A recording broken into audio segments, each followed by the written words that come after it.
சென்னை புத்தக திருவிழா 2026 திரு வே. இறையன்பு IAS அவர்கள் சொற்பொழிவுகளுக்கு சொற்ப காலம்தானா என்னும் தலைப்பில் ஆற்றிய அசத்தலான உரையின் முழுமையான தொகுப்பினை இதோ உங்களுக்காக வழங்கியிருக்கின்றோம். இந்த அரங்கத்திற்கு வந்திருக்கின்ற பல்வேறு பகுதிகளிலிருந்து சுபஞ்சர்களாக இதை நுகர்ந்து கொண்டிருக்கின்ற இளைஞர்களே,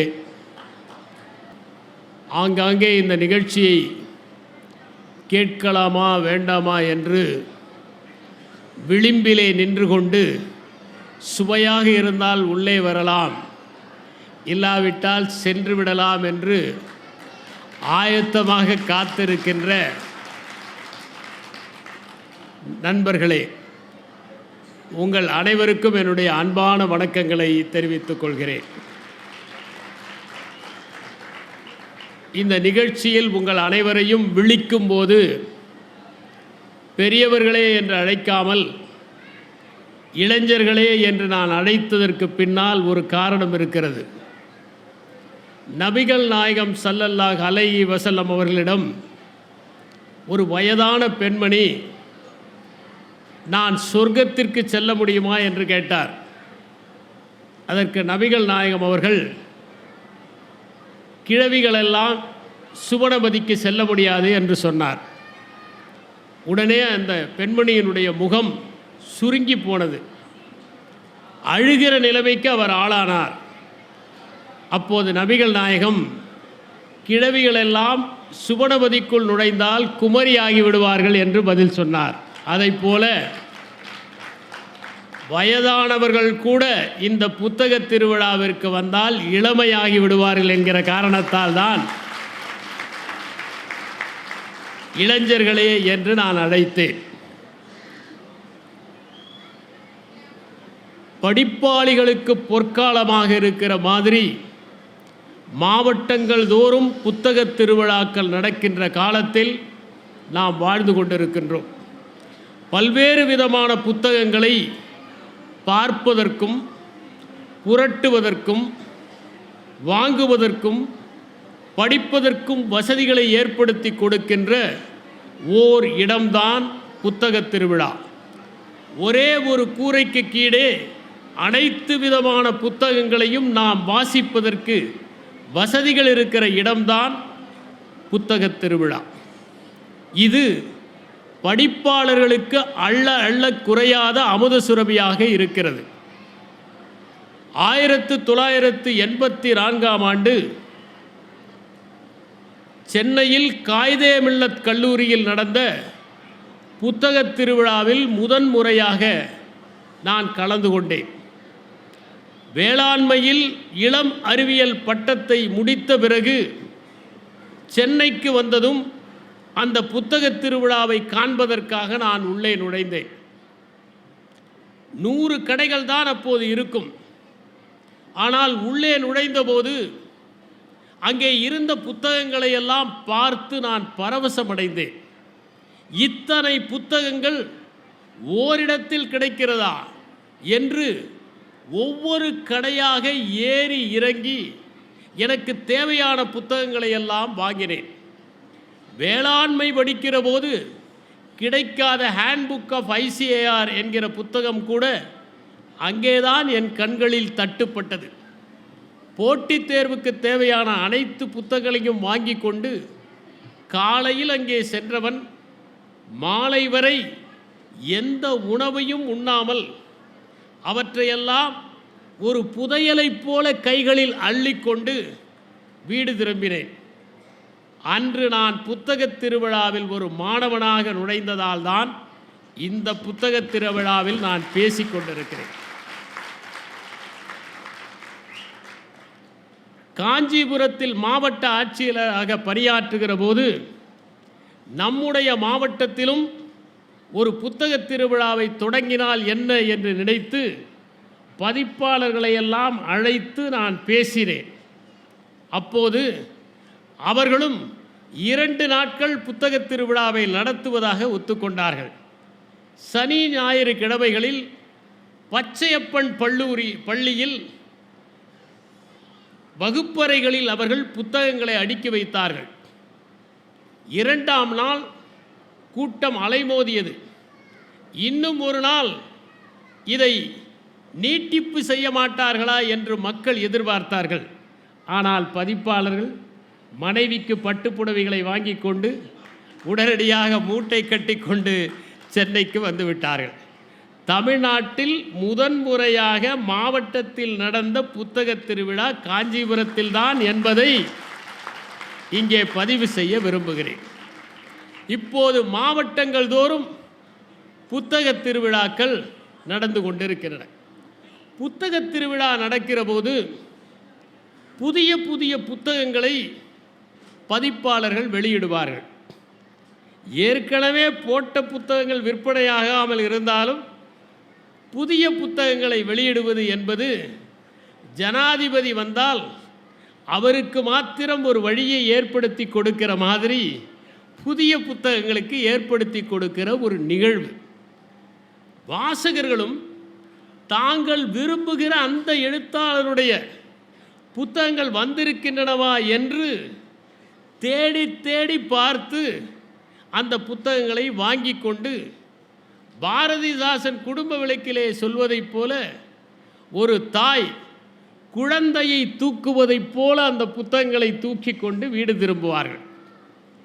என்னை பொறுத்தவரை இதை புத்தக திருவிழா என்று அழைப்பதை விட அறிவு திருவிழா என்று அழைப்பதுதான் மிகவும் பொருத்தம்.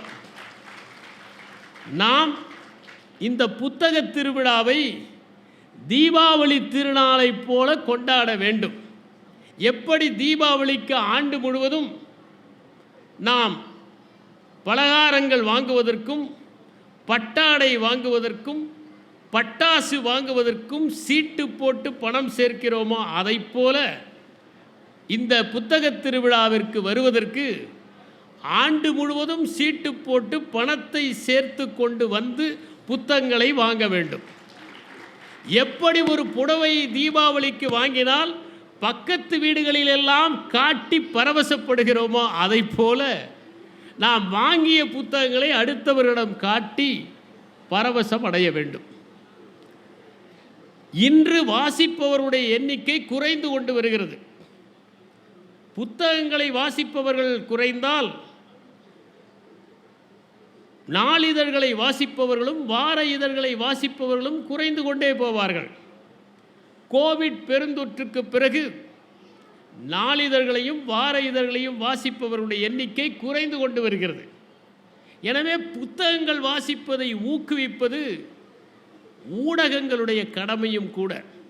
அவர்கள் ஒவ்வொரு நாளும் இந்த புத்தக திருவிழாவில் என்ன நடக்கிறது என்பதை பதிவு செய்து வாசிக்கிற பழக்கத்தை ஊக்குவிக்க வேண்டும். நாம் ஒரு பலகார கடைக்கு சென்றால் தள்ளுபடி கேட்பதில்லை. பட்டாடை வாங்குவதற்கு சென்றால் தள்ளுபடி கேட்பதில்லை. நகைக்கடைக்கு சென்றால் தள்ளுபடி கேட்பதில்லை. ஆனால் புத்தக கடைக்கு சென்றால் என்ன தள்ளுபடி என்று கேட்பதில் பலர் குறியாக இருக்கிறார்கள். விலை மதிப்பில்லாத புத்தகங்களை தள்ளுபடியில் வாங்குவதை விட்டுவிட்டு அசல் விலைக்கு வாங்குகிற பழக்கத்தை நாம் வாசகர்களிடம் ஏற்படுத்த வேண்டியது அவசியம். ஒரு புத்தகம் மனிதனுடைய வாழ்க்கையில் என்ன செய்துவிட முடியும் என்கிற கேள்வி இன்றைய இளைய தலைமுறைக்கு இருக்கிறது. ஒரு புத்தகம் மனிதனுடைய அறிவை விசாலப்படுத்துகின்ற கருவூலமாக இருக்கிறது. அறிவியல், அரசியல், இலக்கியம், உளவியல், மேலாண்மை, கணிதம், தத்துவம், மானுடவியல், சமூகவியல் என்று எல்லா துறைகளிலும் புத்தகங்கள் அறிவு கருவூலங்களாக இருந்து நம்முடைய புரிதலை விசாலப்படுத்துவதற்கு உதவுகின்றது. புத்தகங்கள் ஒரு மனிதனுக்கு மிகப்பெரிய சிந்தனையின் சுரங்கமாக இருக்கிறது. புத்தகத்தை படிக்கிறவன் ஒரு வரியை படித்ததும் சிந்திக்கின்றான். இது சரியா தவறா என்று யோசிக்கிறான். வாழ்க்கையோடு தொடர்பு படுத்தி பார்க்கிறான். இப்படி கண்களை மூடி அவன் சிந்திக்கிற போது அந்த சிந்தனையிலிருந்து இன்னொரு சிந்தனைக்கு அவனுடைய மனம் நீட்சி அடைகிறது. அவன் ஒரு சிந்தனாவாதியாக மாறுகிறான். புத்தகங்களால் ஒருவனுடைய மொழி அறிவு மேம்படுகிறது. அவன் சரியான சொல்லை சரியான இடத்தில் பயன்படுத்த தொடங்குகிறான். அவன் கவித்துவமாக பேச தொடங்குகிறான். மொழியை கற்கண்டாகவும் பயன்படுத்துகிறான், கைவாளாகவும் பயன்படுத்துகிறான், பூங்கொத்தாகவும் பயன்படுத்துகிறான், பூகம்பமாகவும் பயன்படுத்துகிறான், பஞ்சு மூட்டையாகவும் பயன்படுத்துகிறான், பாறாங்கல்லாகவும் பயன்படுத்துகிறான். புத்தகம் ஒருவனுடைய தகவல் பரிமாற்ற திறனை அதிகப்படுத்துகிறது. நிறைய வாசித்தவர்கள் ஊமைகளையும் உவமானங்களையும் மேற்கோள்களையும் சரியான இடத்தில் பயன்படுத்துகிறார்கள். அவர்கள் சுவையான சம்பவங்களை சொல்லி பார்ப்பவர்களை வசீகரிக்கின்றார்கள். அவர்கள் எழுதுகிற கவிதைகள் கூட காவியமாகி விடுகிறது. அவர்கள் எழுதுகிற கடிதங்கள் கூட கவிதைகளாகி விடுகின்றன. அவர்களுடைய தனி மனித உரையாடல் கூட இனிப்பு தடவிக்கொண்டு எழுந்து நிற்கிறது. அவர்கள் சொற்களுக்கு மஞ்சள் பூச கற்றவர்கள். அவர்கள் சொற்களால் சொக்கட்டான் விளையாடவும் வார்த்தைகளுக்கு வகிடெடுக்கவும் கற்றவர்கள். அவர்கள் பேசுகிற போது சரிகையைப் போல அலங்காரங்களை பயன்படுத்தி அடுத்தவர்களை வசீகரிப்பார்கள். புத்தகங்களை வாசிப்பவர்கள் நேர்மையாகவும் தூய்மையாகவும் இருக்கின்ற மகத்தான மனிதர்களை பற்றியெல்லாம் அறிந்து தாங்களும் அப்படி செயல்பட வேண்டும் என்று சிந்திப்பார்கள். நூல்கள் அற உணர்வை ஏற்படுத்துகின்றன. வெறுமனே அறிவை தசைகளை முறுக்கி காட்டி ஆணழகன் போட்டியிலே காட்டுவதைப் போல படிப்பவர்களால் எந்த பயனும் இல்லை. ஆனால் உள்ளார்ந்த அன்புடன் யார் வாசிக்கின்றார்களோ அவர்களிடம் அந்த புத்தகம் ஒரு ரசவாதத்தை ஏற்படுத்தி அவர்கள் அற உணர்வோடு திகழ்வதற்கு வழிவகுக்கும். புத்தகங்கள் உணர்ச்சி மேலாண்மையை ஒருவனுக்கு கொடுக்கும். மகத்தான மனிதர்களுடைய வாழ்க்கை போராட்டங்களை எல்லாம் படிக்கிறவர்கள் நாம் படுகிற இன்னல்களெல்லாம் சின்ன சிராய்ப்புகள் என்று நினைத்து தங்கள் மனத்தை திடப்படுத்திக் கொள்வார்கள். அவர்கள் புத்தகங்களிலிருந்து அன்பையும் கருணையும் ஒற்றிக்கொண்டு பரிவோடு மண்ணிலே நடப்பதற்கு கற்றுக்கொள்வார்கள். புத்தகங்களை வாசிக்கிறவர்கள் காட்சிப்படுத்துவார்கள். ஓர் அருவி என்று சொன்னால் குதிக்கிற நீரையும், ஆறு என்றால் அது பாய்கிற தோரணையையும், ஓடை என்றால் ஓடுவதையும், குளம் என்றால் தேங்குவதையும், கடல் என்றால் கலப்பதையும் கற்பனை செய்து காட்சிப்படுத்துவார்கள். அதனால் அவர்களுடைய சிந்தனை விரியத் தொடங்கும். புத்தகங்களை வாசிப்பவர்கள் படைப்பாக்க திறனுடன் இருப்பார்கள். நிறைய கதைகளையும் கவிதைகளையும் சிறுகதைகளையும் வாசிக்கிறவர்கள் நாமும் ஏன் சிறுகதையை எழுதக்கூடாது என்று சிந்தித்து அவர்கள் சிறுகதைகளை எழுதுவார்கள். அவர்கள் அறிவியலை படித்தால் கூட அந்த அறிவியலை சற்று வித்தியாசமாக நாம் செய்ய வேண்டும் என்று நினைப்பார்கள். இந்த படைப்பாக்க திறன் அவர்களுக்கு வரும். புத்தகங்கள் துன்பங்கள் துரத்துகிற போது வாசிக்கின்ற காரணத்தால் மகிழ்ச்சிக்கான வேதியியல் பொருட்களை நம் மனத்திலே உற்பத்தி செய்யும். அவை துயரங்கள் புழுக்கம் ஏற்பட்டு வியர்த்து கொட்டுகிற போது அதை துடைக்கின்ற கைக்குட்டைகளாக இருக்கும். பள்ளியிலே படிக்கிற மாணவர்கள் நிறைய புத்தகங்களை வாசித்தால் படிப்பிலே பின்தங்கி விடுவார்களோ என்று சிந்திக்க வேண்டியதில்லை. நிறைய வாசிக்கிற போது கவனத்தை கூர்மைப்படுத்த கற்றுக்கொள்வார்கள். குறுகிய நேரத்தில் நிறைய வாசிப்பதற்கு அவர்கள் பழக்கப்பட்டு விடுவார்கள். அதன் காரணமாக அவர்கள் பள்ளியிலும் அதிக மதிப்பெண்கள் பெறுவார்கள். பணியிலே இருப்பவர்களும் வாசித்தால் அவர்கள் நடத்துகின்ற அலுவலக கூட்டங்கள் சுவையாக இருக்கும். அவர்கள் நகைச்சுவையுடன் பேசி அந்த கூட்டத்தை கலகலப்பாக்கி விடுவார்கள். அவர்கள் எழுதுகிற சுற்றறிக்கைகள் கூட வாசிக்கப்படும், நேசிக்கப்படும். அவர்கள் மற்றவர்கள் 10 கோப்புகளை பார்க்கிற நேரத்தில் 50 கோப்புகளை பார்த்து விடுவார்கள். இப்படி அலுவலக பணியாளர்களுக்கு கூட வாசிப்பது மகிழ்ச்சியை தரும். வாசிக்கிறவர்களுக்கு தனிமை என்பதே இல்லை. ஏனென்றால் எதையுமே கேட்காமல், ஒரு தேநீர் வாங்கி கொடு என்று கூட நம்மை அழைக்காமல் உறுதுணையாக இருப்பது புத்தகம்தான். புத்தகங்கள் நமக்கு பண்பாட்டை கற்றுத்தருகின்றன. நீங்கள் சங்க இலக்கியங்களை படித்தால் விருந்தோம்பலை கற்றுக்கொள்வீர்கள். விவேக சிந்தாமணியை படித்தால் விருந்தினர்களை எங்கே சென்று வரவேற்பது என்பதை தெரிந்து கொள்வீர்கள். பாரதிதாசனின் குடும்ப விளக்கை படித்தால் தலைவாழை இலையை எப்படி போடுவது, நுனி எங்கே வரும் என்பதிலிருந்து கற்றுக்கொள்வீர்கள். இவற்றையெல்லாம் உங்களுக்கு புத்தகங்கள் கற்றுக் கொடுக்கின்றன. புத்தகங்களை வாசிக்காதவர்கள் எப்படி இருப்பார்கள்? அவர்கள் விழிப்புணர்வு இல்லாமல் இருப்பார்கள். உலகம் சொல்வதையெல்லாம் உண்மை என்று நம்புவார்கள். சிந்திப்பதற்கு திறன் இல்லாமல் இருப்பார்கள். கார்ல் மார்க்ஸ் இறந்தபோது ஏங்கல்ஸ் அறிவித்தார், கார்ல் மார்க்ஸ் சிந்திப்பதை நிறுத்திவிட்டார்.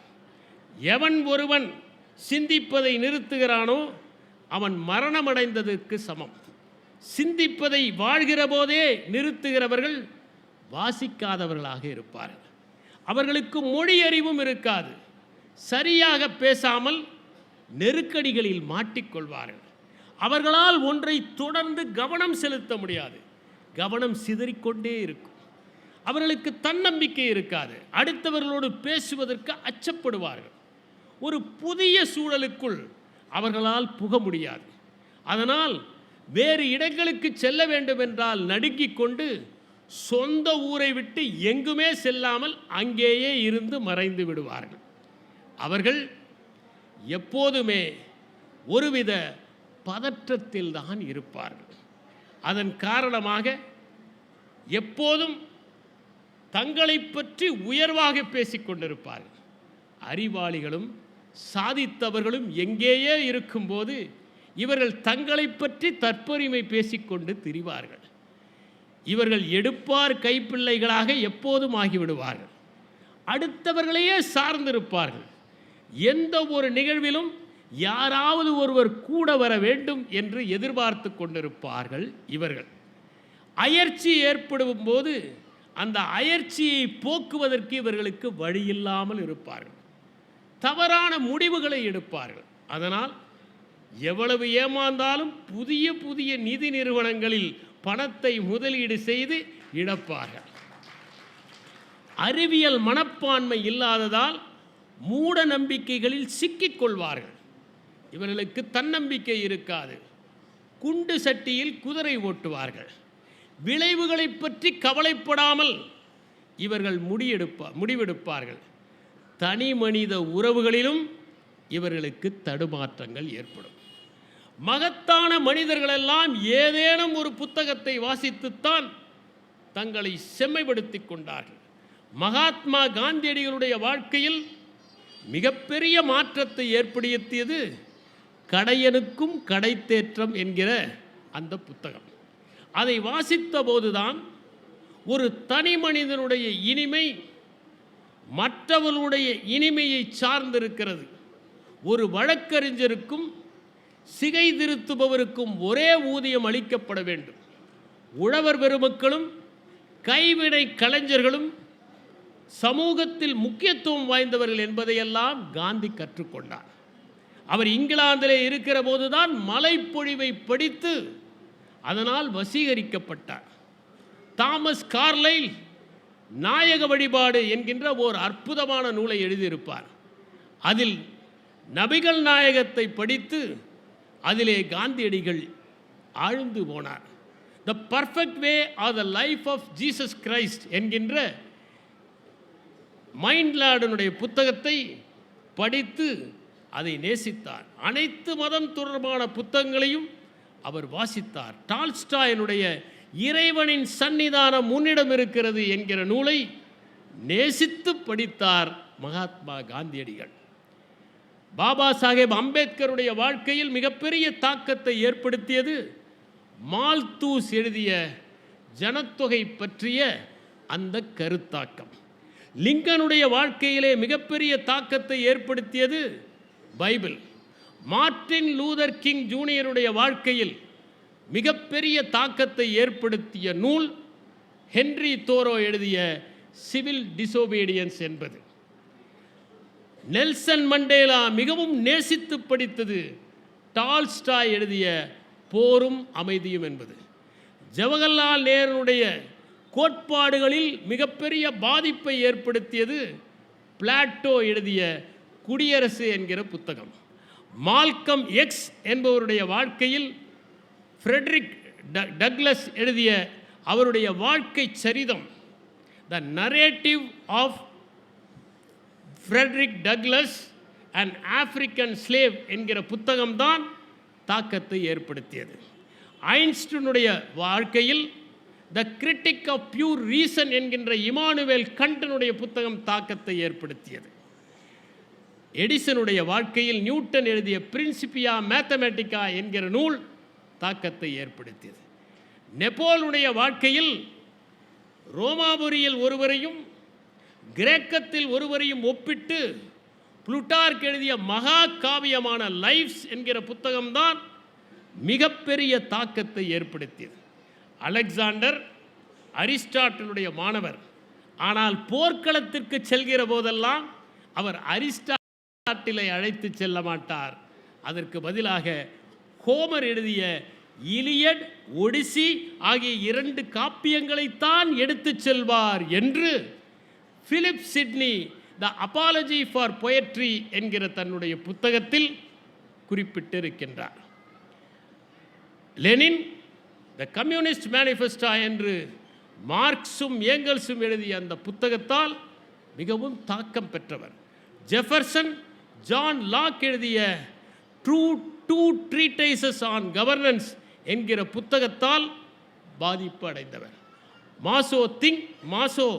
மாவோ மிகவும் அதிகமாக தாக்கமடைந்த நூல் சன்சு எழுதிய போர்க்கலை என்று உலகத்தில் போர்க்கலையை பற்றி முதலில் வந்த அந்த நூல். பிஸ்மார்க் அதிக தாக்கத்தை அடைந்தது மக்கியவல்லி எழுதிய பிரின்ஸ் என்கின்ற நூல். இப்படி மகத்தான மனிதர்களை எல்லாம் ஒரு புத்தகம் மாற்றி இருக்கிறது. நம்மை எந்த புத்தகம் மாற்றப் போகிறது, எந்த வரி மாற்றப் போகிறது என்பது தெரியாமல் தான் எல்லா புத்தகங்களையும் புரட்ட வேண்டிய கட்டாயத்தில் இருக்கிறோம். எந்த புத்தகத்தில் வேண்டுமானால் அந்த வரி இருக்கலாம், அது நமக்குள் ரசவாதத்தை ஏற்படுத்தலாம். புத்தக திருவிழாக்களை எதற்காக நாம் இங்கே வடிவமைத்து நடத்தி கொண்டிருக்கிறோம்? வாசிக்கின்ற பழக்கத்தை நாம் ஊக்குவிக்க வேண்டும் என்பதால்.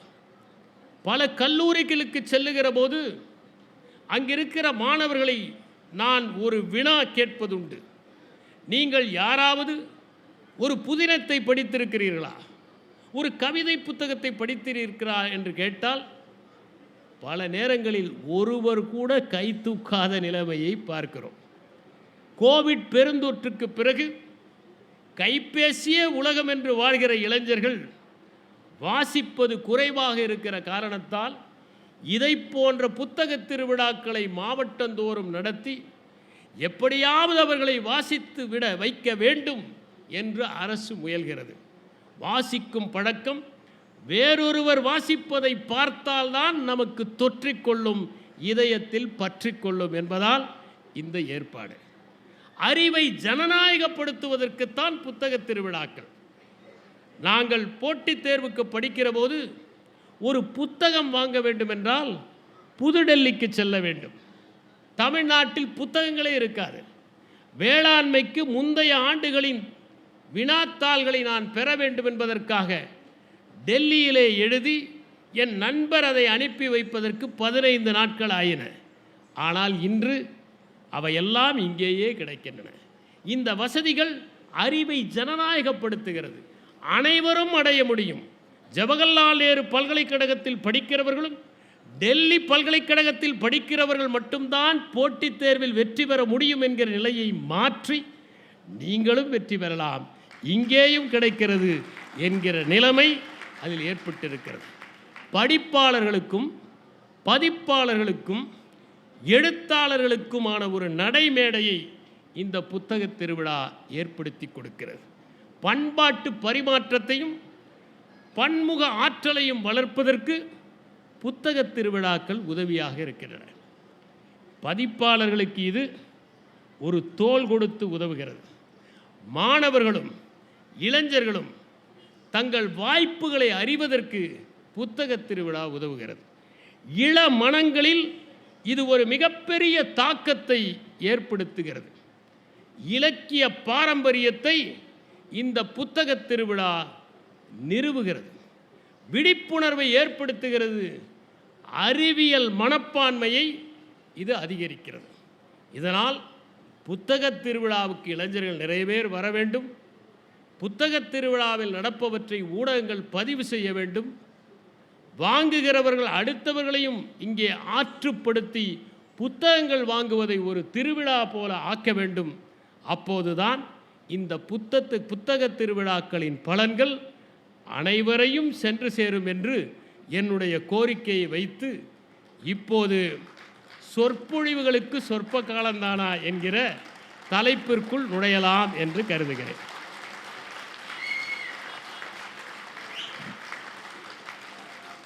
மனிதன் எப்படி பேசத் தொடங்கினான் என்பதை நாம் புரிந்து கொள்ள வேண்டும்.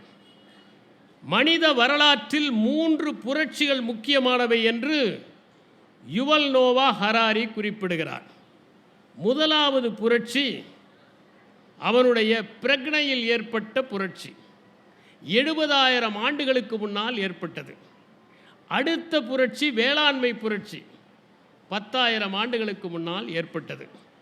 அடுத்த புரட்சி அறிவியல் புரட்சி 500 ஆண்டுகளுக்கு முன்னால் ஏற்பட்டது. 70,000 ஆண்டுகளுக்கு முன்னால் மனிதனுடைய மரபுக்கூறில் ஒரு மாற்றம் நிகழ்ந்தது.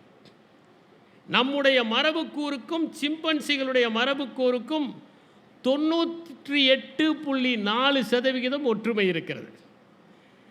நாமும் சிம்பன்சியும் கொரில்லாவையும் விட அதிகமான சொந்தக்காரர்கள்.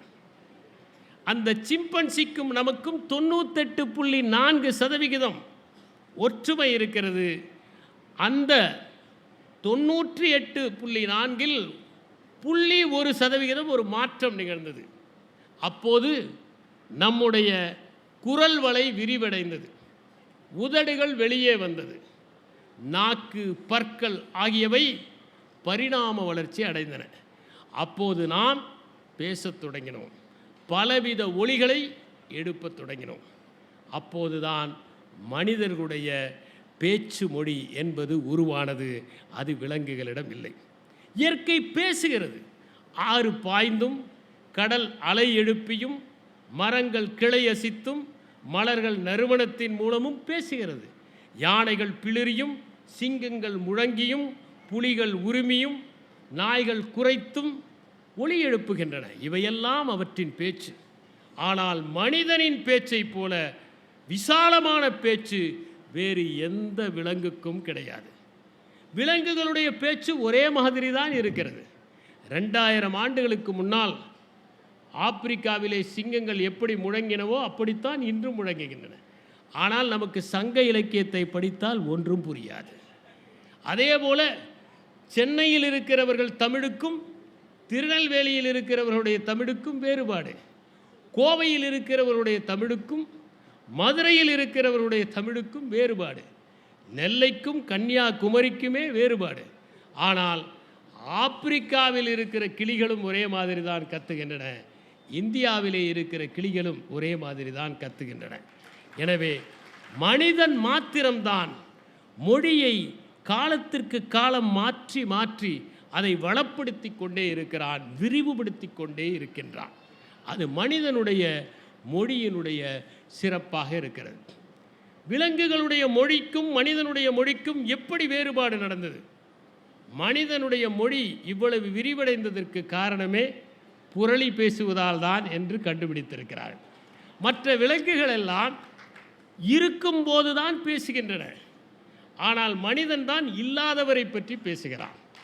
மற்ற விலங்குகள் நிகழ்காலத்தை பற்றி பேசுகின்றன. மனிதன் தான் நடந்ததை பற்றி பேசுகிறான், எதிர்காலத்தை பற்றி பேசுகிறான், கனவை பற்றி பேசுகிறான், காட்சியை பற்றி பேசுகிறான். ஒரு நிறுவனத்தில் 150 பேருக்கு மேல் இருந்தால் அந்த நிறுவனம் சிறக்காது என்று கண்டுபிடித்திருக்கிறார்கள். அதற்கு டன்பர் எண் என்று பெயர். ஏனென்றால் 150 பேருக்கு மேல் இருந்தால் அவர்கள் புரளி பேசிக்கொள்ள முடியாது. 150க்குள் இருந்தால் தான் புரளி பேச முடியும். அப்போதுதான் அவர்கள் பரிமாறிக்கொள்ள முடியும் என்று கண்டுபிடித்திருக்கிறார்கள். எனவே மனித மொழி என்பது இவ்வளவு விரிவடைந்த காரணத்தால், செறிவடைந்த காரணத்தால் நாம் இங்கே சொற்பொழிவை கேட்டுக்கொண்டிருக்கிறோம். நான் சொற்பொழிவை ஆற்றிக் கொண்டிருக்கிறேன். வேறு எந்த விலங்கும் இப்படி சொற்பொழிவை ஆற்றவும் முடியாது, மற்ற விலங்குகள் சொற்பொழிவை கேட்கவும் முடியாது. சிம்பன்சியில் 30க்கு மேல் ஒரு குழு கிடையாது, ஆனால் லட்சக்கணக்கான பேர் ஓர் உரையை கேட்க முடியும். சொற்பொழிவுகளுடைய சிறப்பு என்ன? சொற்பொழிவுகள் மனிதனுக்கு ஒரு நம்பிக்கையை தரும், அவனை ஆற்றுப்படுத்தும், வழிநடத்தும், நெறிப்படுத்தும், ஊக்குவிக்கும், தூண்டும், அனைத்தையும் செய்யும். 1990ஆம் ஆண்டு காவிரி நடுவர் மன்றம் தஞ்சை பகுதிக்கு வந்தது. அவர்கள் வருகிற போது என்ன செய்ய வேண்டும் என்று ஒரு கூட்டம் நடத்தப்பட்டது. அப்போது மக்களால் தேர்ந்தெடுக்கப்பட்ட அரசாங்கம் பதவியில் இல்லை. எனவே அதிகாரிகள் எல்லாம் ஒன்று சேர்ந்து நாம் நீண்ட மனித சங்கிலியை காவிரி டெல்டா பகுதி முழுவதும் அமைத்து நாங்களெல்லாம் காவிரி இல்லாமல் வாழ முடியாது என்பதை அவர்கள் இதயத்தில் பதிவு செய்ய வேண்டும் என்று முடிவெடுத்தார்கள். அப்போது நான் நாகப்பட்டினத்தில் சாராட்சியர். எங்களுடைய மாவட்ட ஆட்சியராக இருந்தவர் விவேக் ஹரிநாராயண். அவர்கள் சொன்னார்கள், சாராட்சியர்கள், வட்டார வளர்ச்சி அலுவலர்கள், கோட்ட வளர்ச்சி அலுவலர்கள் போன்றவர்களெல்லாம் ஒரு பிரச்சாரம் போல மக்களிடம் சென்று மனித சங்கிலி அமைக்க வேண்டும் என்று காலையிலிருந்து இரவு வரை பிரச்சாரம் செய்ய வேண்டும் என்று சொன்னார்கள். நாங்கள் மற்ற கோப்புகளை எல்லாம் இரவில் பார்ப்பது என்று முடிவு செய்துவிட்டு ஒரு திறந்த ஜீப்பிலே சென்று ஊர் ஊராக மக்களிடம் காவிரி எவ்வளவு முக்கியம், சிலப்பதிகாரத்தில் என்ன சொல்லப்பட்டிருக்கிறது, அதை எப்படி சங்க இலக்கியங்கள் பாராட்டின என்றெல்லாம் பேசி, இந்த காவிரி நமக்கு பாய வேண்டும் என்றால் மனித சங்கிலியை அமைக்கத்தான் வேண்டும் என்று நிறைய பிரச்சாரம் செய்தோம். அதன் பலனாக தொடர்ந்து மனித சங்கிலி இடைவிடாமல், தொய்வில்லாமல், இடைவெளி இல்லாமல் அமைக்கப்பட்டு அந்த காவிரி நடுவர் மன்றம் இந்த மக்களின் ஜீவாதாரமே காவிரிதான் என்று உணர்ந்து தன்னுடைய கருத்துக்களை பதிவு செய்தது. இது சொற்பொழிவுகளுக்கான சக்தி. நீங்கள் பார்க்கலாம், மேடையிலே ஒருவர் பேசினால் அந்த கூட்டமே ஆரவாரம் செய்யும். இப்படித்தான் ஒரு கூட்டத்தில் நண்பர்களே புறப்படுங்கள் என்று சொன்னதும் கூட்டமே காலியாகிவிட்டது, புறப்பட்டு சென்று விட்டார். எனவே எச்சரிக்கையோடு பேச வேண்டியது மிக முக்கியம். சொற்பொழிவுகளின் காரணமாக நம்முடைய தகவல் பரிமாற்றம் விருத்தியடையும். ஒருவர் பேசுவதை பார்த்து நாமும் நன்றாக பேச கற்றுக்கொள்வோம். எந்த சொல்லை எங்கே பயன்படுத்துவது என்று தெரிந்து கொள்வோம்.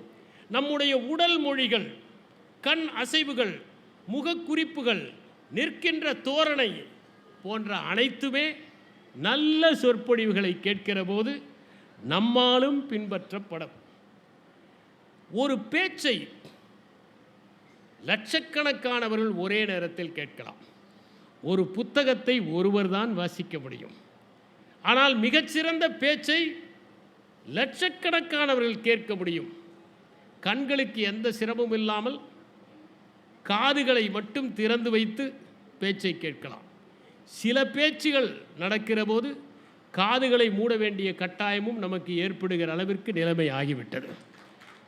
உதாரணமாக, மார்ட்டின் லூதர் கிங் ஜூனியர் எனக்கும் ஒரு கனவு இருக்கிறது என்கின்ற உரையை ஆற்றுகிற போது கூடியிருந்தவர்களுடைய எண்ணிக்கை 2,50,000. அவர்கள் அனைவருமே ஆப்பிரிக்கர்கள் அல்லர், அமெரிக்கர்களும் வந்தார்கள், ஐரோப்பியர்களும் வந்தார்கள். அத்தனை பேருமே அந்த பேச்சிலே கட்டுண்டு போனார்கள். மகாத்மா காந்தி பேசுகிற போது மிக வலிமையான ஒளிவாங்கிகள் எல்லாம் இல்லை. 1000 பேருக்கு ஒருவர் நிற்பார். காந்தியடிகள் பேசியதும் அந்த 1000வது நபர் அடுத்த 1000வது நபருக்கு சொல்வார், அவர் அடுத்த 1000வது நபருக்கு சொல்வார். இப்படித்தான் அந்த தகவல் மக்களை சென்று அடைந்தது. பாபா சாஹேப் அம்பேத்கர் மிகச் சிறப்பான உரைகளை ஆற்றி மக்களை ஆற்றுப்படுத்தினார். அமெரிக்க ஜனாதிபதி தேர்தலில் 2 பேரும் பேசுவதை வைத்துத்தான் மக்கள் ஓட்டு போடுவதையே முடிவு செய்தார்கள். நிக்சனுடைய வானொலி பேச்சு நன்றாக இருந்தது, ஆனால் அவருடைய தொலைக்காட்சி பேச்சு தொய்வடைந்து போனது. அப்போது கென்னடியருடைய பேச்சு அழகாக உடல் மொழியும் குரல் மொழியும் ஒத்துப்போனதால் மக்கள் கென்னடியை தேர்ந்தெடுத்தார்கள். அறிஞர் அண்ணா அவருடைய பேச்சை கேட்பதற்காக 6 மணி நேரம் 7 மணி நேரம் மக்கள் காத்திருந்த காலங்கள் எல்லாம் உண்டு. ஒரு சொற்பொழிவு லட்சக்கணக்கான மக்களை சென்றடையும். தலைமை பண்புகள் வேண்டுமென்றால் அதற்கு சொற்பொழிவு தேவை. மகாத்மா காந்தியடிகள்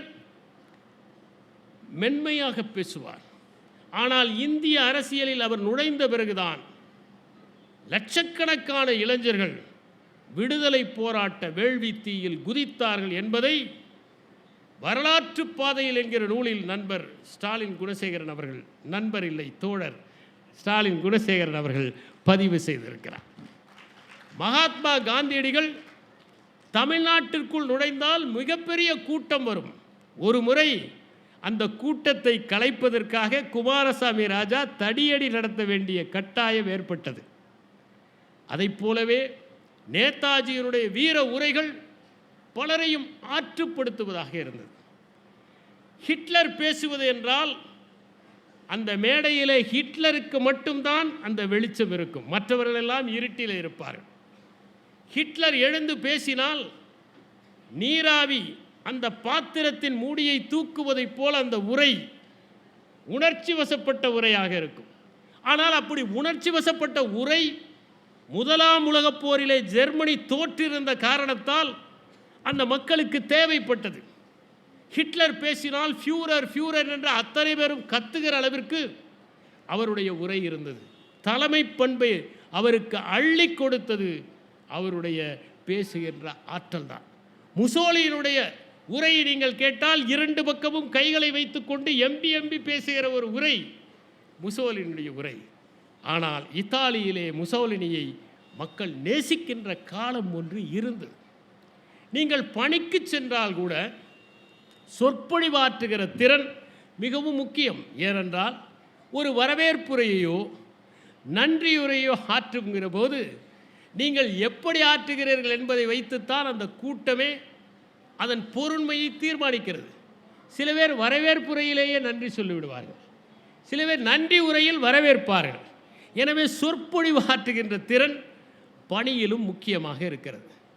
மக்களிடம் ஒரு கருத்தை பதிய வைக்க வேண்டும் என்றால் சொற்பொழிவு தேவைப்படுகிறது. மக்களை தீர்க்கமாக சிந்திக்க வைக்க வேண்டும் என்றால் சொற்பொழிவு தேவைப்படுகிறது. கடைசியிலே இருக்கிற ஒருவருக்கும் ஒரு செய்தி போய் சேர வேண்டும் என்றால் நாம் மிகுந்த உத்வேகத்தோடு பேசினால்தான் அது சென்று அடையும். சொற்பொழிவை கேட்பதற்கு மிகுந்த கவனம் வேண்டும். யாரெல்லாம் சொற்பொழிவை கேட்டு பழக்கப்படுகிறார்களோ அவர்களுடைய கவனம் பட்டை தீட்டப்படுகிறது, கூர்மை அடைகிறது. அவர்கள் எளிதில் எதையும் வாசித்து விட முடியும். சொற்பொழிவுகளின் காரணமாக அறிவியல் மனப்பான்மை வளர்ந்தது, மூட நம்பிக்கைகள் அழிந்தன, மக்கள் சிந்திக்கத் தொடங்கினார்கள். சொற்பொழிவுகளின் காரணமாகத்தான் இந்தியாவிலே நாட்டுப்பற்று அதிகரித்தது, விடுதலை வேட்கை தொடங்கியது. சொற்பொழிவுகளின் காரணமாக தான் சமத்துவம் வேண்டும் என்கின்ற எண்ணம் மக்களுக்குள் ஏற்பட்டது. அறிவை விரிவு செய்ததில் சொற்பொழிவுகளுக்கு மிகப்பெரிய பங்கு உண்டு. சில இடங்களில் இரவு முழுவதும் திரௌபதி அம்மன் திருவிழா நடக்கும். அப்போது அங்கே பாரத கதையை விடிய விடிய சொல்வார்கள். அந்த ஊர் மக்கள் எல்லாம் பகலிலே தூங்கிவிட்டு இரவிலே பாரத கதையை கேட்பார்கள். அந்த ஊரில் இருக்கிற அத்தனை பேருக்குமே பாரத கதை தெரியும். இன்னும் சொல்லப்போனால் அவர்கள் கொஞ்சம் சேர்த்து வழக்கமான பாரதத்தை விட இன்னும் விரிவாக பேசுகிற அளவிற்கு பயன்பெற்றவர்களாக இருப்பார். எங்கள் வீட்டிற்கு அப்படி ஒரு உறவினர் வருவார். அவர் பெயர் பாப்பா. எல்லோரும் திருப்பத்தூர் பாப்பா என்பார்கள். என்னுடைய பெரியம்மா. அவர் வந்தால் நாங்கள் எல்லாம் சுற்றி அமர்ந்து கொண்டு பாரத கதையை கேட்போம். அவர்கள் ஒன்றும் படித்ததில்லை.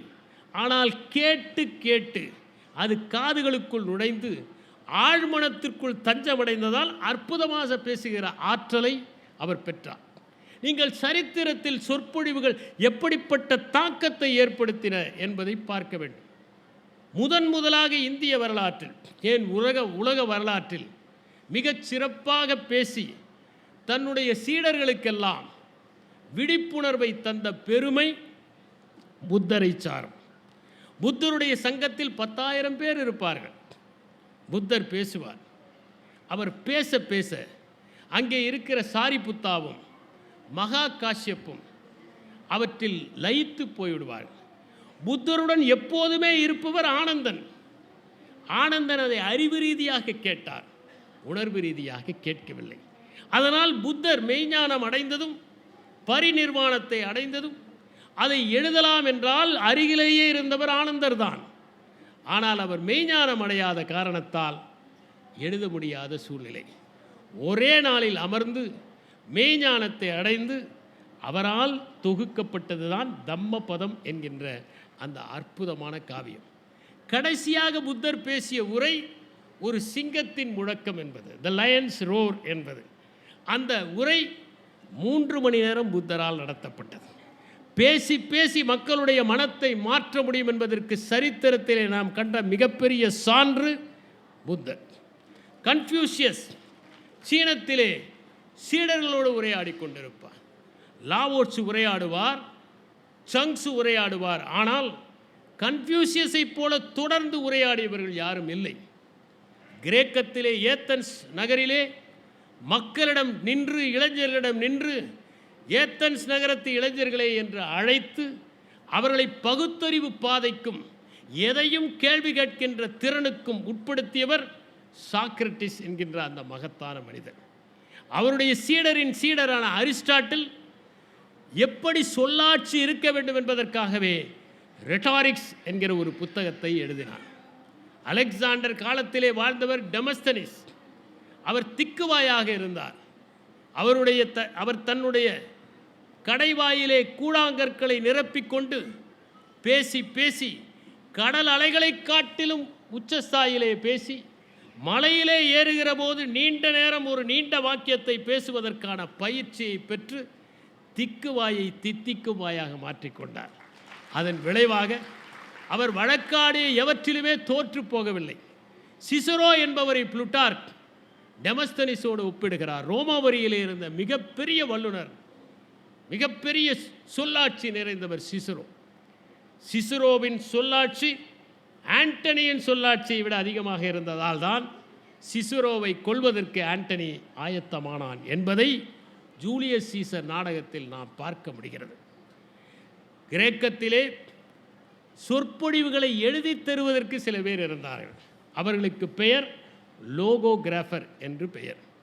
ஒருவர் பேசினால் எப்படி அவர்கள் வாழ்க்கையில் வெற்றி பெற முடியும் என்பதை திருவள்ளுவர் 100 குறட்பாக்களில் 10 அதிகாரங்களில் தொகுத்திருக்கிறார். அவர் தகவல் பரிமாற்றத்தை போல அதிக குறட்பாக்களை எதற்கும் ஒதுக்கவில்லை. அதற்கு அடுத்தது அவர் ஒதுக்கியது நட்புக்கு 5 அதிகாரங்கள்.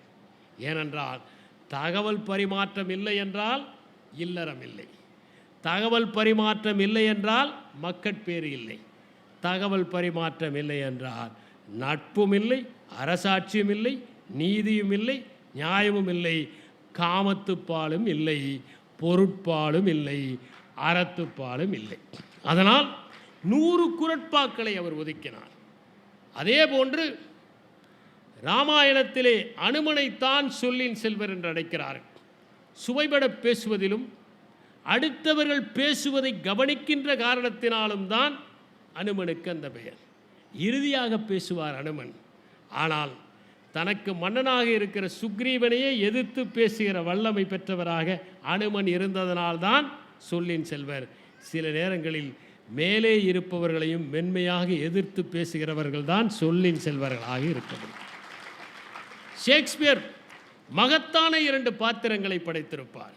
ஜூலியஸ் சீசரில் வருகிற ஆண்டனியின் பாத்திரம், உங்கள் காதுகளை இரவல் கொடுங்கள் என்று பேசி அவர்களையெல்லாம் வசீகப்படுத்துகிற ஒரு பாத்திரமாக ஆண்டனி வலம் வருவான். அவன் கிளர்ச்சியாளர்களை ஓட ஓட விரட்டுகின்ற அளவிற்கு மக்களை கொதித்தட செய்வான். நீதியும் நியாயமும் நிலை பெற வேண்டும் என்பதற்காக போர்ஷியா என்கிற பாத்திரத்தை வெனிஸ் நகரத்து வியாபாரி என்பதில் ஷேக்ஸ்பியர் படைத்திருப்பார். எனவே மகத்தான மனிதர்கள் சொற்பொழிவை நிகழ்த்தி வெற்றி பெற்றிருக்கிறார்கள். ஒரு சொற்பொழிவு எப்படி தயாரிக்கப்பட வேண்டும்? ஒரு சொற்பொழிவு தெரிந்ததிலிருந்து தெரியாததற்கு நம்மை அழைத்து செல்ல வேண்டும். முழுவதும் தெரிந்ததாக இருந்தால் மக்கள் கிளம்பி விடுவார்கள். தெரியாததாக இருந்தால், உதாரணமாக நாம் குவாண்டம் தியரியை பற்றி இங்கே பேசினால் ஓர் இருக்கை கூட காலியாக இருக்காது, ஒரே இருக்கை மட்டும் நிரம்பி இருக்கலாம். அது என்னோடு வந்திருக்கிற என்னுடைய துணைவியார். ஏனென்றால் நான் போகிற வாகனத்தில் தான் அவர் வர வேண்டும், அதனால் காத்திருப்பார். இல்லாவிட்டால் அவரும் காலி செய்து விடுவார். எனவே தெரிந்ததிலிருந்து தெரியாததற்கு அழைத்து செல்ல வேண்டும். பர்னாட் ஷா ஒரு கூட்டத்திற்கு போனார்.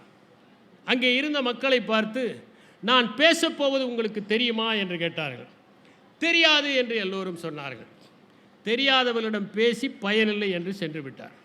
உடனே அவர்கள் அடுத்த நாட்கள் கூடி அவரை மறுபடியும் வரவழைத்தார்கள். நான் பேசுவது தெரியுமா என்றார். தெரியும் என்றார்கள். தெரிந்தவர்களிடம் பேச வேண்டிய அவசியமில்லை என்று சென்று விட்டார். 3ஆம் நாள் அவர்கள் ஒரு முடிவு செய்தார்கள். பாதி பேர் தெரியும் என்பது, பாதி பேர் தெரியாது என்பது. அவர் தெரியுமா என்று கேட்டவுடன் பாதி பேர் தெரியும் என்றார்கள், பாதி பேர் தெரியாது என்பார்கள். தெரிந்தவர்கள் தெரியாதவர்களுக்கு சொல்லுங்கள், தெரியாதவர்கள் தெரிந்தவர்களிடம் கேட்டு சொல்லுங்கள் என்று சென்று விட்டார். எனவே தெரிந்ததிலிருந்து தெரியாததற்கு அழைத்து செல்ல வேண்டும். ஒரு நல்ல உரை என்பது படித்தவர்களுக்கும் சுவையாக இருக்க வேண்டும், பாமரர்களுக்கும் சுவையாக இருக்க வேண்டும். ஹிட்லர் தன்னுடைய எனது போராட்டம் நூலிலே ஒன்று எழுதினார். இதுதான் சொற்பொழிவு கலையின் சூத்திரம். அவர் எழுதினார், நான் பலரை பார்க்கிறேன், அறிவாளிகளாக இருக்கிறார்கள், ஆனால் அவர்கள் பேசுவது படித்தவர்களுக்குத்தான் புரிகிறது. இன்னும் சிலர் இருக்கிறார்கள், அவர்கள் பாமரர்களுக்காகவே பேசுகிறார்கள். படித்தவர்களும் பாமரர்களும் நேசிக்கிற மாதிரி ஒரு சொற்பொழிவு இருக்க வேண்டும் என்று எழுதினார். அதைத்தான் அவர் செய்தார். அதனால்தான் அவருடைய காலத்திலே மிகப்பெரிய அறிஞர்களும் தத்துவஞானிகளும் கூட ஹிட்லரை நம்பினார்கள், ஹிட்லரின் வசப்பட்டார்கள்.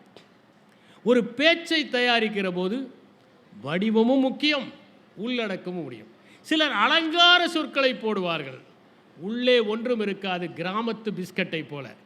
ஆனால் அலங்கார சொற்களும் தேவை, அதே நேரத்தில் உள்ளே சத்தும் தேவை. இரண்டும் இருக்க வேண்டும். இல்லாவிட்டால் அது கடை வீதியிலே விற்கின்ற சுவைக்கான இனிப்பை போல இருந்துவிடும். அதற்கு பிறகு உடலுக்கும் உள்ளத்துக்கும் எந்த சத்தையும் சேர்க்காது. ஒரு பேச்சை தயாரிக்கின்ற போது அந்த பேச்சு மிகவும் சுவையாக இருப்பது மட்டுமல்ல, அந்த பேச்சு நமக்கு ஆறுதல் தருவதாகவும் இருக்க வேண்டும். அந்த பேச்சை பேசுகிறவர்களே மகிழ்ச்சி அடைகிற விதத்திலே அந்த பேச்சு இருக்க வேண்டும். ஒரு பேச்சை கட்டமைக்கின்ற போது இது கருத்தரங்கத்திற்கானதா, சொற்பொழிவுக்கானதா, விவாதத்திற்கானதா, இல்லை பயிற்சி பட்டறைக்கானதா, விஞ்ஞானிகளிடம் பேசுவதா, சர்வதேச அரங்குகளில் பேசுவதா, குடியரசு தின விழாவில் பேசுவதா, சுதந்திர தின விழாவில் பேசுவதா என்பதையெல்லாம் முடிவெடுத்து அதற்கேற்றவாறு நாம் வடிவமைப்பது மிகவும் அவசியம். ஒரு சொற்பொழிவின் எடுப்பும் நன்றாக இருக்க வேண்டும், தொடுப்பும் நன்றாக இருக்க வேண்டும், முடிப்பும் நன்றாக இருக்க வேண்டும். சொற்பொழிவுகளை ஆற்றுகிற போது இன்னும் கொஞ்சம் நீடிக்கக்கூடாதா என்று நினைக்கிற போதே முடித்து விட வேண்டும். என் தந்தை சொல்வார், சாப்பிடும்போது ஒரு விதியை வைத்துக்கொள், இன்னும் கொஞ்சம் சாப்பிடலாம் என்று தோன்றுகிற போதே எழுந்து விடு என்று சொல்வார். அது சொற்பொழிவுகளுக்கும் மிகவும் பொருத்தம். கைத்தட்டல்களிலேயே 2 விதமான கைத்தட்டல்கள் இருக்கின்றன. உற்சாகப்படுத்துகிற கைத்தட்டல் ஒரு வகை, உடனே முடி என்று வருகிற கைத்தட்டல். உடனே முடி என்று வருகிற கைத்தட்டல் தேவையில்லாத இடத்தில் வரும், தொடர்ந்து கொண்டே இருக்கும். அதை வைத்து நாம் தெரிந்து கொள்ளலாம். பேச்சிலே நகைச்சுவை தேவை. ஆனால் அது எப்படிப்பட்ட நகைச்சுவை? 3 விதமான நகைச்சுவைகள் இருக்கின்றன. அடுத்தவர்களை தாழ்த்தி மக்களை சிரிக்க வைப்பது. இன்னொன்று, தன்னை தாழ்த்தி கொண்டு அடுத்தவர்களை சிரிக்க வைப்பது. 3வது வகை அனைவரையும் உயர்த்துகிற நகைச்சுவை. அப்படிப்பட்ட உயர்த்துகிற நகைச்சுவையை நாம் கையாள வேண்டும். சொற்பொழிவுகளில் அரைத்த மாவையே அரைக்கக்கூடாது. சில பேர் ஒரே நகைச்சுவை எல்லா மேடையிலும் சொல்வார்கள். மொத்தம் 10-15 நகைச்சுவை துணுக்குகளை வைத்து ஓட்டிக்கொண்டிருப்பவர்களை நான் அறிவேன். இன்னும் சிலரோ அவர்கள் பேசுகிற போது பல நேரங்களில் எதிர்மறையாக பேசுவார்கள். எல்லோரையும் தாக்குவது என்பது போல பேசுகிறவர்களை நாம் பார்க்கலாம். சிலருடைய உரைகளில் நிறைய மேற்கோள்கள் இருக்கும். எது சொந்த கருத்து என்பதே தெரியாது. மேற்கோள்களால் நிரம்பிய பேச்சாக இருக்கும். இவர்கள் கடன் வாங்கிய கருத்துகளால் பேச்சை நிரப்புவார்கள். ஒருவர் மேடையில் பேசுகிறார், மேற்கோள் சொல்கிறவனெல்லாம் முட்டாள் என்று சியோங்கா பியோங்கோ சொன்னார் என்று. அதுவே மேற்கோள் தான். பிறகு என்ன சியோங்கா பியோங்கோ சொல்வது? எனவே மேற்கோள்களால் நிரப்பக்கூடாது. எனக்கு தெரிகிறது என்பதனால் என்னுடைய மேதா விலாசத்தை இங்கே காட்டக்கூடாது. வீட்டிற்கு நீங்கள் செல்லுகிற போது 4 சரக்குகளையாவது எடுத்து செல்ல வேண்டும். எனவே என்னுடைய பேச்சு உங்களுக்கு பயன்படுகிற மாதிரி இருக்க வேண்டும். சொந்த அனுபவங்களை சொல்லலாம், ஆனால் அது சுயபுராணமாக இருக்கக்கூடாது. கதைகளை சொல்லலாம், ஆனால் அது கதை விடுவதாக இருக்கக்கூடாது. மேடையிலே மற்றவர்களை ஒருமையில் பேசக்கூடாது. ஏற்கனவே பேசிய திரு ராம் அவர்களை நான் மறுத்து பேசக்கூடாது. இப்படி ஒரு நாகரிகத்துடன் நாம் பேசுவது அவசியம். பேசுகிற போது ஒரு குறிப்பிட்ட நேரத்திற்குள் முடித்து விட வேண்டும். மாநகரங்களிலிருந்து வருகிறவர்கள் எல்லாம் பேருந்தை பிடித்து வீட்டிற்கு சென்று மறுபடி சமைத்து உண்ண வேண்டிய கட்டாயத்தில் இருக்கிறார்கள். எனவே 2 மணி நேரத்திற்கு மேல் ஒரு நிகழ்ச்சி நீடிக்கக்கூடாது. குறித்த நேரத்தில் முடித்து விட வேண்டும். நான் பார்த்திருக்கிறேன். ஒரே ஒரு நிகழ்ச்சி மாலை 6 மணிக்கு தொடங்கி நள்ளிரவு 2 மணிக்கு முடிந்தது. ஆனால் அத்தனை மக்களும் அமைதியாக கடற்கரை மணலில் தரையில் அமர்ந்து அதை கேட்டார்கள். 2000 ஆண்டு 1ஆம் தேதி ஜனவரி கன்னியாகுமரியில் ஐயன் திருவள்ளுவர் சிலையை திறக்கிற போது 8 மணி நேரம் மக்கள் அசையாமல் கேட்டார்கள். இப்போது கேட்பார்களா என்பது சந்தேகம். ஏனென்றால் கேட்டால் திருவள்ளுவரே சுருக்கமாகத்தானே எழுதினார் என்று சொல்லிவிடுவார்கள். கைத்தட்டல்களுக்காக பேசக்கூடாது. உலகளாவிய ஞானம் இருக்க வேண்டும். நீங்கள் மற்ற நாட்டின் அறிஞர்களையும் பேசலாம், தவறு இல்லை. ஏனென்றால் மற்ற நாட்டினர் கண்டுபிடித்த பொருட்களை எல்லாம் பயன்படுத்துகிறோம். இங்கே நாம் பயன்படுத்துகிற பெரும்பான்மையான பொருட்கள் அயல் நாட்டு பொருட்கள். அயல் நாட்டின் அறிவு தேவையில்லை என்று ஒதுக்க வேண்டியதில்லை. அறிவு எந்த மூலையிலிருந்து வந்தாலும் அதை ஏற்றுக்கொள்வது தான் முறை. அதை நம்முடைய அறிவில் உரசி பார்த்து பொருத்தமாக இருந்தால், அதிலே செம்பு கலக்காமல் சேதாரம் கலக்காமல் இருந்தால் எடுத்துக்கொள்வதில் எந்த விதமான தவறுமே இல்லை. சில பேர் வரவேற்புரை ஆற்றுவார்கள், ஆனால் யாரையும் வரவேற்க மாட்டார்கள். சில பேர் நன்றி உரையாற்றுவார்கள், ஏற்கனவே பேசியவர்களையெல்லாம் மறுத்து பேசுவார்கள். இப்படியெல்லாம் செய்யக்கூடாது. பேசுகிற போது பற்றை ஏற்படுத்தலாம், வெறியை ஏற்படுத்தக்கூடாது. அடுத்தவர்கள் இதயத்தில் பற்று வரலாம். அந்த பற்று புற்றாக மாறுகிற போது தான் அது வெறியாக மாறுகிறது என்பதை நாம் உணர வேண்டும். ஒரு நல்ல பேச்சு அடுத்தவர்களை சிந்திக்க தூண்ட வேண்டும், வாசிக்க தூண்ட வேண்டும், அவர்கள் இன்னும் தேட வேண்டும் என்கிற எண்ணத்தை ஏற்படுத்த வேண்டும். ஒரு நல்ல உரையை ஆற்றுகிற போது ஏற்ற இறக்கங்கள் தேவை. வெறுப்பை உமிழக்கூடாது. அடுத்தவர்களை தரக்குறைவாக தாக்கி பேசக்கூடாது. ராஜாஜி ஒரு முறை பேசுகிறார். அவருக்கு எதிர்க்கட்சியாக இருப்பவரை பற்றி பேசுகிறார். எதிர்க்கட்சி தலைவருக்கு அன்று பிறந்த நாள். அவர் பேசும்போது சொல்கிறார், நம்முடைய எதிர்க்கட்சி தலைவருக்கு பிறந்த நாள், அவருக்கு ஆயுள் வளர வேண்டும், நாமெல்லாம் அவருடைய ஆயுள் வளர வேண்டும் என்று பிரார்த்திப்போம். அதே நேரத்தில் அறிவும் கொஞ்சம் வளர்ந்தால் பரவாயில்லை என்று பேசுகிறார். இப்படி தரக்குறைவில்லாமல் பேச வேண்டும். பொத்தாம் பொதுவாக பேசக்கூடாது. எல்லோரையுமே பொதுவாக பேசிவிடக்கூடாது. ஆதாரம் இல்லாமலும் பேசிவிடக்கூடாது. இவையெல்லாம் ஒரு உரையை நிகழ்த்துவதற்கு முக்கியம். அப்படி என்றால் ஒரு சொற்பொழிவை எப்படி தயாரிக்க வேண்டும்? நம்முடைய அனுபவங்களின் அடிப்படையில் தயாரிக்க வேண்டும். சொந்த அனுபவங்கள் வேண்டும். அவதானிப்புகள், நீங்கள் கவனித்தவற்றை வைத்து அவற்றை தயாரிக்க வேண்டும். ஒரு நல்ல உரையில் அறிவியல், பொருளியல், உளவியல், தத்துவம், வரலாறு, புவியியல், பூகோளம் போன்ற அனைத்து கருத்துகளும் இருக்க வேண்டும். நான் ஓர் உரையை விருந்துக்கு ஒப்பிடுவேன். ஒரு விருந்தில் அரிசியைப் போல நம்முடைய சொந்த கருத்துகள், சோறை போல சொந்த கருத்துகள், அதிலே கூட்டு போல மற்ற மேற்கோள்கள், பொரியலைப் போல சுவையான சம்பவங்கள், இனிப்பைப் போல நகைச்சுவை, பச்சடியைப் போல அங்கே காண்கின்ற காட்சிகள், அதிலே சாம்பாரைப் போல நாம் படித்திருக்கின்ற சரித்திர கூற்றுகள், ரசத்தைப் போல உணர்ச்சியை தூங்கக்கூடிய செயல்பாடுகள், தயிரைப் போல நாம் செரிக்க வேண்டிய அளவிற்கு திருப்பிச் சொல்கின்ற சில சம்பவங்கள், இறுதியாக தாம்பூலத்தை அசை போடுவதைப் போல நாம் வீட்டுக்கு எடுத்து செல்ல வேண்டிய கருத்துகள், இவை அனைத்தும் இருந்தால்தான் அது ஒரு விருந்தாக இருக்கும். எனவே ஒரு நல்ல சொற்பொழிவில் சம்பவங்கள் இருக்க வேண்டும், மேற்கோள்கள் இருக்க வேண்டும், கதைகள் இருக்க வேண்டும், கவிதைகள் இருக்க வேண்டும், சில நேரங்களில் சமயோசிதமான சில கருத்துகளும் இருக்க வேண்டும். உதாரணமாக, எங்களுடைய கல்லூரியில் பதிவாளருக்கு பிரிவு உபச்சார விழாவில் என்னை பேச அழைத்திருந்தார்கள். அப்போது நான் மாணவன். அவர் எளிமையானவர், நேர்மையானவர். அவரை பற்றி சொல்லுகிற போது, இலக்கியவாதிகள் இருந்திருந்தால் இந்த பதிவாளரை தண்ணி இல்லாத காட்டிற்கு மாற்றியிருப்பார்கள் என்று சொன்னேன். அரங்கமே அதிர்ந்து போனது. இலக்கியவாதிகள் இருந்திருந்தால் இந்த பதிவாளரை தண்ணி இல்லாத காட்டுக்கு தள்ளி இருப்பார்கள், இந்த நல்லார் ஒருவர் போயாவது அங்கே மழை பெய்யாதா என்று சொன்னார். இது சமயோசிதமாக சொன்னது. அதற்கு பிறகு நான் பேசியதற்கெல்லாம் அந்த மாணவர்கள் மகிழ்ச்சியுடன் வரவேற்று கைத்தட்டினார்கள். எனவே சொந்த அனுபவங்கள், சமயோசிதமான கருத்துக்கள். ஒரு முறை பேசிக்கொண்டிருக்கிற போது மிக சிறப்பாக ஏற்பாடு செய்த என்று சொல்லுகிற போது ஒளி வாங்கி பணி செய்யவில்லை, அவர்கள்தான் இந்த ஒளி வாங்கியும் ஏற்பாடு செய்திருக்கிறார்கள் என்று சொன்னேன். பிறகு சரியாகிவிட்டது.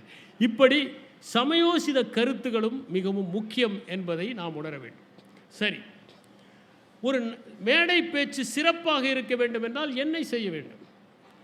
எடுத்த உடனேயே அனைவருடைய கவனத்தையும் ஈர்த்து விட வேண்டும்.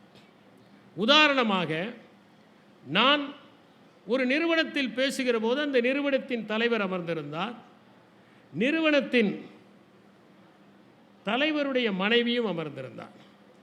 நான் பேசுகிற போது, நிறுவனத்தின் தலைவர் அவர்களே, தலைவரின் தலைவராக இருக்கிற அவருடைய துணைவியார் அவர்களே என்று குறிப்பிட்டேன். அதற்கு பிறகு கலகலப்பு ஏற்பட்டு விட்டது. ஆனால் பிறகுதான் நான் புரிந்து கொண்டேன், இது ஒன்றும் என்னுடைய புதிய சரக்கு அல்ல. ஏற்கனவே ஷேக்ஸ்பியர் ஒத்தெல்லோவில் கேப்டன் என்று சொல்லியிருக்கிறார். அந்த காலத்திலே இதையெல்லாம் அந்த மனிதன் செய்துவிட்டு போய்விட்டார் என்று நான் சிந்தித்தேன். பேரறிஞர் அண்ணா அவர்கள் மேடையிலே பேசுகிற போது அனைவரையுமே இழுக்கின்ற வசீகர வார்த்தைகளை பயன்படுத்துவார்.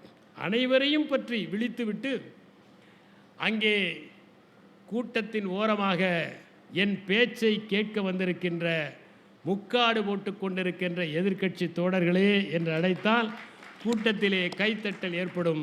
அப்போது அங்கே இருக்கிற பார்வையாளர்கள் மென்ற கடலையை விழுங்காமல், பற்ற வைத்த பீடியை இழுக்காமல், திறந்த வாயை மூடாமல் அவருடைய பேச்சை கேட்பார்கள் என்று என் அப்பா எழுதி கொடுத்த சமாச்சாரம் இது. அதை நாங்கள் பள்ளிகளிலே பேசியிருக்கிறோம். எனவே அப்படி கேட்பார்கள்.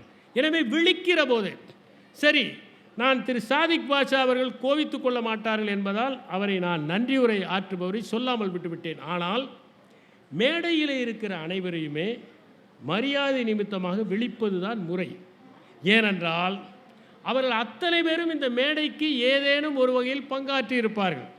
அதுவும் சில கூட்டங்களில் ஒருவர் நாற்காலிகளை ஏற்பாடு செய்திருப்பார், ஒருவர் ஒளிவாங்கியை ஏற்பாடு செய்திருப்பார், ஒருவர் இரத்தன கம்பளத்தை ஏற்பாடு செய்திருப்பார், ஒருவர் அந்த மேசையை ஏற்பாடு செய்திருப்பார், ஒருவர் வருகிறவர்களுக்கு உணவை ஏற்பாடு செய்திருப்பார், ஒருவர் தான் எல்லாரையும் கூட்டிக் கொண்டே வந்திருப்பார். எல்லாரையும் அழைத்து வந்தவரே அவராகத்தான் இருப்பார். ஆகவே அவர்களுடைய பெயரை சொன்னால்தான் அந்த மக்களிடம் ஒரு மரியாதை ஏற்படும். இல்லாவிட்டால் அந்த மரியாதை இல்லாமல் போய்விடும். எனவே அனைவரையும் அழைப்பதும், அனைவரையும் பேசுவதும், அனைவருடைய மரியாதையோடு விழிப்பதும் நம்முடைய தேவை என்பதை உணர வேண்டும். அதனால் அவர்களே இவர்களே என்று சொல்லாமல் அனைவரும் என்று சொல்வதில் பயனில்லை. அனைவரையும் நாம் விழிப்பது நம்முடைய கடமை. நாம் பேசுவது ஒரு நோக்கத்தோடு இருக்க வேண்டும். மக்களின் மனத்திலே எதை பதிய வைக்கப் போகிறோம் என்பது மிகவும் முக்கியம். எனவே நாம் மக்களின் மனத்தில் ஆழமான கருத்துக்களை பதிய வைக்க வேண்டும். நோக்கத்தோடு பேசிய உரைகள் தான் வரலாற்றிலே காவியம் படைத்திருக்கின்றன. நான் சொன்னதைப் போல மார்ட்டின் லூதர் கிங் ஜூனியருடைய நோக்கம்தான் அந்த கனவு இருக்கிறது. எனக்கு ஒரு கனவு என்கின்ற அந்த உரையை வரலாற்று சிறப்புமிக்க உரையாக மாற்றியது. அறிவை தூண்டுவதாக இருக்க வேண்டும். வந்திருக்கின்ற பார்வையாளருடைய அறிவை ஓர் அங்குலமாவது உயர்த்த வேண்டும். அதே நேரத்தில் செயல் திட்டத்தையும் வடிக்க வேண்டும். நான் கேள்விப்பட்டிருக்கிறேன், ஒரு முறை ஒரு தவளை 4 கால்களும் வெவ்வேறாக இருப்பதால் என்னால் சரியாக நடக்க முடியவில்லை என்று சொன்னது. அப்போது அங்கே ஒரு ஆந்தை இருந்தது. அந்த ஆந்தை தவளையை பார்த்து சொன்னது, 4 காலையும் சமமாக ஆக்கிவிடு. உடனே தவளை சொன்னது, 4 கால்களையும் எப்படி சமமாக ஆக்குவது? ஆந்தை சொன்னது, நான் கொள்கை முடிவுகள் தான் எடுப்பேன், நிறைவேற்ற வேண்டியது உன்னுடைய பொறுப்பு. எனவே செயல் திட்டங்களும் முக்கியம். நம்முடைய உரை வாசிக்க தூண்ட வேண்டும், சிந்திக்க தூண்ட வேண்டும். நாம் சொல்பவை எல்லாம் சரி என்கிற எண்ணத்தை ஏற்படுத்தக்கூடாது. அவர்கள் போய் தங்கள் மனத்துக்குள் ஒரு விவாதம் நடத்த வேண்டும். பட்டிமன்றத்தில் கூட தீர்ப்புகள் சொல்லப்படுவதில்லை, தீர்வுகள் தான் சொல்லப்படுகின்றன. நம்முடைய கருத்துகள் அவர்களுடைய உள்ளத்திலே எதிரொலித்து அவர்கள் போய் அது சரியா என்று விவாதிப்பதற்கான சூழலை நம்முடைய உரை ஏற்படுத்த வேண்டும். இன்னும் நிறைய வாசிக்க வேண்டும் என்கிற எண்ணத்தை அது ஏற்படுத்த வேண்டும். ஒரு காலத்தில் சொற்பொழிவு சூழல் தமிழ்நாட்டிலே எப்படி இருந்தது என்பதை நாம் பார்க்க வேண்டும். சொற்பொழிவுகள் தான் தமிழ்நாட்டில் 50 ஆண்டுகளுக்கு முன்னால் பொழுதுபோக்காக இருந்தது. மக்கள் யார் பேசினாலும் கூடி நின்று கேட்பார்கள், கவனிப்பார்கள், ரசிப்பார்கள். எங்கள் ஊரிலே ஒரு கோயில் இருக்கிறது, காவடி பழையாண்டவர் கோயில் என்று. அங்கே கிருபானந்த வாரியார் ஆண்டுதோறும் வருவார். அவர் 3-4 நாட்கள் உரையாற்றுவார். நாங்கள் மாணவர்கள் எல்லாம் முதல் வரிசையிலேயே அமருவோம். அவர் உரையாற்றி கொண்டே ஒரு கேள்வியை கேட்பார். அதற்கு பதிலளித்தால் ஒரு பென்சில் தருவார், ஒரு பேனா தருவார். அதை வாங்குவதற்காக அந்த உரையை அப்படி கவனிப்போம். அந்த காலத்திலே பல கோயில்களில் கதா காலட்சேபங்கள் நடக்கும். அவற்றையெல்லாம் மக்கள் சென்று கேட்பார்கள். பள்ளிகளிலே இலக்கிய மன்றங்கள் இருந்தன. உள்ளூர் பேச்சாளர்கள் வந்து பேசுவார்கள். அரசியல் மேடைகளில் முக்கிய பிரமுகர்கள் வருவதற்கு முன்பு அங்கே உள்ளே இருப்பவர்கள் நிறைய பேசுவார்கள். அவர்களே சுவாரஸ்யமாக பேசுவார்கள். அவர்கள் வரும் வரை அவற்றை மக்கள் கேட்டுக்கொண்டே இருப்பார்கள். அப்போது பட்டிமண்டபங்கள் எல்லாம் மிக தரமாக நடக்கும். குன்றக்குடி அடிகளான், கீவா ஜெகநாதன் போன்றவர்கள் எல்லாம் 3 மணி நேரம் 4 மணி நேரம் இலக்கியம் தொடர்பான பட்டிமன்றங்களில் ஈடுபடுவார்கள். குன்றக்குடி அடிகளார் பேசுகிற போது அவருடைய உதவியாளர் மறு பரமகுரு கம்பராமாயணத்தின் பல்வேறு பதிப்புகளை வைத்துக்கொண்டு, உரைகளை வைத்துக்கொண்டு அமர்ந்திருப்பார். அடிகளார் கேட்டால் எடுத்து கொடுப்பார். அப்படி உரைகள் நிகழ்ந்த காலம் அன்று இருந்தது. ஒரு கோயிலிலே எந்த திருவிழா என்றாலும் அங்கே உபன்யாசங்கள் நடக்கும். மக்கள் அவற்றையெல்லாம் சென்று உத்வேகமாக பார்ப்பார்கள். பல பள்ளிகளும் பல கல்லூரிகளும் இலக்கிய மன்றங்களை ஏற்பாடு செய்து அனைவரையும் அழைத்தார்கள். இலக்கியவாதிகள் ஊர் ஊராக சென்று பேசுவார்கள். பேருந்தில் தான் அவர்கள் பயணம் செய்வார்கள். பேச்சு வர்த்தகமாகாத காலம் அது. அவர்கள் ஏதேனும் ஒரு புலவர் வீட்டிலோ இலக்கியவாதி வீட்டிலோ தான் தங்குவார்கள். குறைந்த வசதிகளோடு தங்களை சமாளித்து கொண்டு பேச வேண்டும் என்பதற்காக பேருந்திலே இரவு நேரத்தில் பயணம் செய்து அந்த இடத்தை அடைவார்கள். பள்ளிகளிலே நிறைய பேச்சு போட்டிகள் நடக்கும். மாதம் 1, 2 வனவிலங்கு வார விழா, சிறுசேமிப்பு வார விழா, போக்குவரத்து விழிப்புணர்வு, காந்தி பிறந்த நாள், நேரு பிறந்த நாள் என்று நடந்து கொண்டே இருக்கும். அந்த பேச்சு போட்டியிலே பரிசு பெறுகிற மாணவர்கள் பள்ளியிலே வழிபாட்டு நேரத்தில் அனைவருக்கும் உரையாற்ற வேண்டும். அதை போலவே ஒவ்வொரு ஊரிலும் இலக்கிய மன்றங்கள் இருந்தன. அங்கே சிலப்பதிகாரத்தை பற்றி ஆண்டுதோறும் நடக்கும். அங்கே கவனம் சிதறாமல் எல்லோரும் அந்த பேச்சை கேட்பார்கள். கல்லூரிகளில் முத்தமிழ் விழா 3 நாட்கள் நடக்கும். எங்கள் கல்லூரி வேளாண் கல்லூரி. ஆனால் முத்தமிழ் விழா 3 நாட்கள் நடக்கும். அரங்கம் நிரம்பும். மாணவர்கள் அற்புதமான உரைகளை எல்லாம் கைதட்டி பாராட்டுவார்கள். எந்த இடத்திலும் கவனம் சிதறியதை நான் பார்த்ததில்லை. சொற்பொழிவுகள் தமிழ்நாட்டைப் போல இந்தியாவில் வேறு எங்கும் வளர்ந்ததில்லை என்று சொல்கிற காலம் 50 ஆண்டுகளுக்கு முன்னால் இருந்தது. மாணவர்கள் கையெழுத்து பிரதியை கைப்பட எழுதுவார்கள். அதை எழுதி அவர்கள் தங்களுக்குள் சுற்று விடுவார்கள். அப்போது இருந்த மக்கள் தொடர்பு சாதனம் வானொலி ஒன்றுதான். 1977இல் தேர்தல் பரப்புரைகளை முதன்முறையாக கட்சிகள் வானொலி மூலமாக நடத்தின. நாங்கள் பணியிலே சேர்ந்தபோது கூட மக்கள் தொடர்பு முகாம்களிலெல்லாம் அலுவலர்கள் பேசுவார்கள், மக்கள் கேட்பார்கள். எனவே பேச்சு என்பது 50 ஆண்டுகளுக்கு முன்னால் மிகப்பெரிய கொண்டாட்டமாக இருந்தது. ஆனால் இப்போது எப்படி சொற்பொழிவு இருக்கிறது என்பதை நாம் பார்க்க வேண்டும். இப்போது காட்சி ஊடகங்கள் வந்த பிறகு பேச்சு தேய்ந்து கொண்டிருப்பதை பார்க்கிறோம். சகல நேரமும் உணர்வுகளுக்கு தீனி போடுகின்றன. இடைவிடாத கொண்டாட்டம் என்பதுதான் இன்றைய கோட்பாடாக இருக்கிறது. எல்லா நேரமும் கொண்டாடினால் பிறகு திண்டாடத்தானே வேண்டியிருக்கும் என்பதை யாரும் யோசிப்பதில்லை. மக்கள் தொடர்ந்து காட்சி ஊடகத்திற்கு அடிமையாகி இருப்பதை பார்க்கின்றோம்.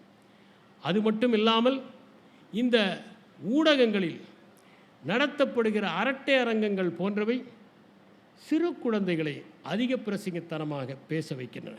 ஒரு முறை நான் கல்லூரிக்கு சென்றபோது அதே பாணியில் ஒருவர் என்னை கேள்வி கேட்டார். முதல் கேள்விக்கு பதில் சொன்ன பிறகு நான் புரிந்து கொண்டேன், இது அந்த வகையில் இது இருக்கிறது என்று. நான் சொன்னேன், நான் விளையாடுவதற்காக வரவில்லை, நீங்கள் உங்கள் வினாக்களை சற்று நுட்பமாக கேளுங்கள் என்று. அதற்கு பிறகு 6 ஆண்டுகள் கழித்து ஒரு மாணவர் என்னை வந்து சந்தித்தார். அப்போது அவர் இளைஞராக இருந்தார். உங்களிடம் அப்படி தாறுமாறாக கேள்வி கேட்க முனைந்தவன் நான் தான், இப்பொழுது திருந்திவிட்டு நல்ல பணியில் இருக்கிறேன் என்று சொன்னார். எதற்காக சொல்லுகிறேன் என்றால், மலினமான நகைச்சுவைகளை கையாளுவது அதிகமாகிவிட்டது. அது மட்டுமில்லாமல் அரசியல் நிகழ்ச்சிகளில் கூட காட்டுக்கத்தல் கத்துகிற ஒரு நேர்வை இப்போது பார்க்கிறோம். பார்வை இடத்தலும் பார்த்தலும் என்கிற அற்புதமான புத்தகத்தை எஸ்வி ராஜதுரை எழுதியிருக்கிறார். அதில் எப்படி வெளிநாடுகளில் கூட இந்த பேச்சு அரக்கங்கள் செயற்கையாக தயாரிக்கப்படுகின்றன, இதற்காகவே பேசுகிறவர்கள் இருக்கிறார்கள், அவர்கள் பேசி முடித்துவிட்டு ஒரே காரிலே தோழமையுடன் செல்கிறார்கள் என்பதை பற்றியெல்லாம் தெளிவாக எழுதியிருப்பார்.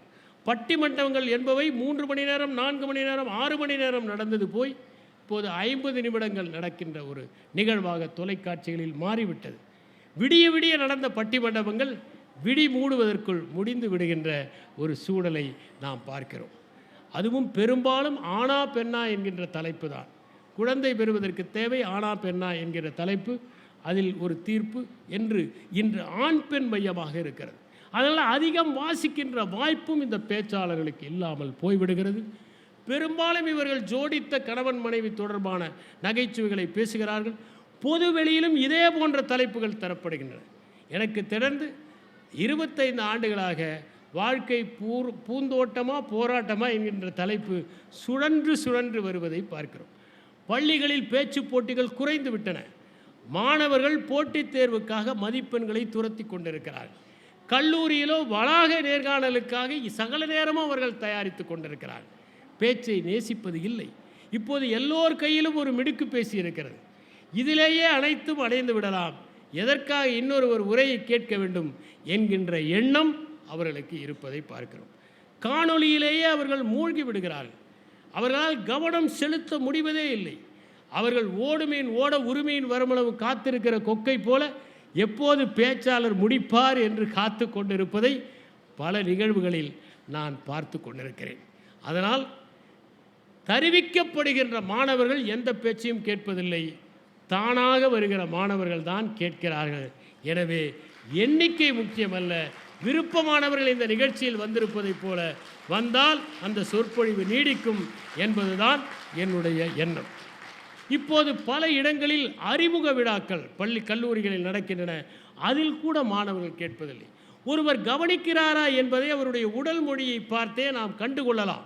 அவர்கள் கவனிக்காமல் அமர்ந்திருப்பதை பார்த்தால் பேசுபவர்களுக்கு பேசுவதில் சுரத்தே இல்லாமல் போய்விடுகிறது. ஏனென்றால் அவர்கள் ஆணி அடித்ததைப் போல அமர்ந்திருக்கிறார்கள். எந்த உரையையும் அவர்களிடம் நிகழ்த்த முடியாது. பல இடங்களில் வகுப்புகள் கூட இப்போது பவர் பாயிண்ட்டுகளாக ஆகிவிட்டன. அதனால் சொந்தமாக பேசுகிற ஆற்றல் குறைந்து விட்டது. வெளிநாடுகளில் நடக்கிற நிகழ்ச்சிகளில் தான் நம் ஊர் தமிழர்கள் ஆர்வமாக சொற்பொழிவுகளை கேட்கிறார்கள் என்பது நமக்கு ஆறுதலாக இருக்கிறது. நாம் இங்கே விட்டாலும் அவர்கள் தமிழை காப்பாற்றி விடுவார்கள் என்கிற எண்ணமும் நமக்கு ஏற்படுகிறது. இன்று மாணவர்களுக்கு பேசுவதை விட குறுஞ்செய்தி அனுப்புவது தான் வசதியாக இருக்கிறது. அதனால் பெரும்பாலானவர்கள் அகவயப்பட்டவர்களாக ஆகிவிடுகிறார்கள். இன்ட்ரோவர்ட்ஸ் என்று ஆகிவிடுகிறார்கள். அவர்களால் சகஜமாக எல்லோரிடமும் பழக முடியவில்லை. இது மட்டுமில்லாமல் சில நகைச்சுவைகள் தமிழ்நாட்டிலே சுற்றி கொண்டிருக்கின்றன. ஒரு பேச்சாளர் முதல் நாள் போய் 20 நகைச்சுவைகளை உதிர்த்து விட்டு வந்துவிட்டார். அடுத்த நாள் இன்னொரு பேச்சாளர் போய் அதே நகைச்சுவை பேசியிருக்கிறார். கூட்டத்தை ஏற்பாடு செய்தவர்கள் சொல்லியிருக்கிறார்கள், இதே நகைச்சுவைகளை நேற்று ஒருவர் பேசிவிட்டு போய்விட்டார். எனவே சுற்றி கொண்டிருக்கிற நகைச்சுவை. ஆங்கில பள்ளிகளில் தமிழும் தகராறு, ஆங்கிலமும் தகராறு என்கின்ற சூழலில் அங்கே யாராவது தமிழில் பேசினால் மாணவர்கள் கவனிப்பதில்லை. அப்படியே அவர்கள் அமர்ந்திருந்தாலும் அமைதியாக இருந்தாலும் 20 மாணவர்களுக்கு ஒரு ஆசிரியர் அவர்களை கண்காணித்து கொண்டே இருக்கிறார். பிடித்து வைத்த பிள்ளையாரை போல அவர்கள் அந்த நிகழ்ச்சியை கவனித்து கொண்டிருக்கிறார்கள். சிறந்த சொற்பொழிவாளர்களை அவர்கள் எதிர்கொள்வதும் இல்லை, அந்த உரைகளை கேட்பதும் இல்லை. இன்று இருக்கிற இந்த சொற்பொழிவு சூழலில் நாம் சொற்பொழிவுகளை எப்படி மீட்டெடுப்பது என்பதுதான் இறுதி கேள்வி. மறுபடியும் பள்ளிகளிலும் கல்லூரிகளிலும் இலக்கிய மன்றங்களை, தமிழ் மன்றங்களை நாம் வலுப்படுத்த வேண்டிய கட்டாயத்தில் இருக்கின்றோம். மாணவர்களிடையே பேச்சு போட்டிகளை நடத்துவது அவசியமாக இருக்கிறது. அவர்களுக்கு கவனிக்கின்ற கலையை கற்பித்து தர வேண்டும். நாம் பேசுகிற கலையை கற்றுத்தருவதற்கு முன்னால் மறக்கப்பட்ட கலையாக இருக்கின்ற அந்த கவனிக்கின்ற கலையை கற்றுத்தருவது அவசியம். தகவல் பரிமாற்றம் இருந்தால்தான் ஒருவர் வாழ்க்கையில் முன்னேற வேண்டும் என்பதை அவர்கள் மனத்தில் பதிய வைக்க வேண்டும். அதை வளர்த்து கொள்ள முடியும். ஏனென்றால் தொடக்கத்திலே பார்த்து படிப்பதற்கே நடுங்கிக் கொண்டிருந்த மகாத்மா காந்தியடிகள் பின்னாளில் மிகப்பெரிய ஜனக்கூட்டத்தை வசீகரிக்கின்ற அளவிற்கு சிறந்த பேச்சாளராக ஆனார் என்பதை எடுத்துச் சொல்லி இவர்கள் சிறப்பாக பேச முடியும் என்கிற நம்பிக்கையை அவர்களுக்கு தர வேண்டும். ஒவ்வொரு வகுப்பிலும் வாசகர் மன்றத்தை தொடங்கி மாணவர்கள் மாதம் ஒரு புத்தகத்தையாவது வாசிக்கின்ற பழக்கத்தை ஏற்படுத்த வேண்டும். நூலகத்திற்கு அவர்கள் கட்டாயம் செல்ல வேண்டும் என்கின்ற நெறியை ஏற்படுத்தி அவர்கள் புத்தகங்களை வாசிப்பதற்கு பழக்க வேண்டும். எல்லோரையும் அழைப்பதை விட விருப்பமானவர்கள் வந்தால் போதும் என்று அவர்களை ஒரு சொற்பொழிவுக்கு அழைப்பதும், சிறந்த சொற்பொழிவாளர்களை மட்டுமே அழைத்து அந்த கருத்துக்களை சொல்லச் செய்வதும் அவசியம். வகுப்புகளில் இது யாருடைய வகுப்பறை என்று ஆயிஷா நடராஜன் எழுதியதைப் போல ஆசிரியர்களே பேசுகிற வகுப்பறையாக இல்லாமல் மாணவர்கள் பேசுகிற வகுப்பறையாக மாற்ற வேண்டும். மாணவர்கள் பாடம் எடுப்பது, மாணவர்கள் குழு விவாதம் நடத்துவது, மாணவர்கள் கருத்தரங்கம் நடத்துவது என்று அதை மாற்றுவது மிகவும் அவசியம். அப்படி மாணவர்களை பேச வைக்க வேண்டும். சொற்பொழிவை அவர்களிடம் எடுத்து செல்ல வேண்டும். இவற்றையெல்லாம் செய்து பல ஆயிரக்கணக்கான ஆண்டுகளாக நம் தமிழ் மண்ணில் இருந்த அந்த சொற்பொழிவு கலை சொற்ப காலம் மட்டுமே இருக்குமோ என்கின்ற அச்சத்தை மாற்றி அதை மீண்டும் தடைத்து கருத்துகளால் மக்களின் இதயத்தில் நந்தவனத்தை ஏற்படுத்த வேண்டும் என்று கூறி விடைபெறுகிறேன். இந்த பதிவை குறித்து உங்களுடைய கருத்துக்கள் வரவேற்கப்படுகின்றன. மறவாது ஐதருமபுரி சேனலை சப்ஸ்கிரைப் செய்து பாருங்கள். இந்த நாள் இனிய நாளாக அமைய வாழ்த்துகின்றோம்.